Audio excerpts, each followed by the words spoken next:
Hi all, happy Saturday. இன்றைக்கி night dinner சேமியா உப்புமா. சேமியா நெய்யில் வறுத்து வச்சுருக்கேன்.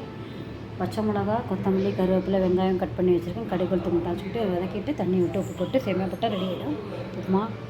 காத்தால இந்த கரிசி தோசைக்கும் அடைக்கும் அரைச்ச சட்னி, தக்காளி, வெங்காயம், இது 2 காஞ்ச மிளகா, உப்பு போட்டு நெய்யில் வதக்கிட்டு நல்லெண்ணெயில் வதக்கிட்டு அப்புறம் தேங்காயும் கொஞ்சம் வதக்கிட்டு உப்பு போட்டு எல்லாத்தையும் சேர்த்து போட்டு அரைச்சிட்டேன். சட்னி இதுக்கும் காம்பினேஷன் நல்லாயிருக்கும். உப்புமாக்கும் பண்ணலாம், பார்க்கலாம். கடுகு உளுத்தம் பருப்பு தாளிச்சு போட்டுட்டு பச்சை மிளகா, கருவேப்பிலை எல்லாம் போட்ட வெங்காயமும் வதங்கட்டும்.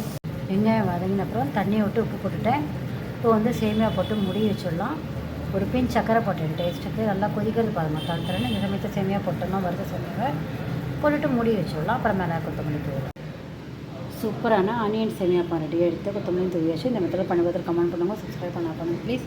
தேங்க்யூ ஸோ மச் ஃபார் வாட்சிங். ஆனியன் சேமியா தக்காளி, வெங்காயம், பச்சை காஞ்ச மிளகா, கருவேப்பிலை, கொத்தமல்லி, தேங்காய் போட்ட சட்னி எடுத்துட்டு சாப்பிடுவோம்.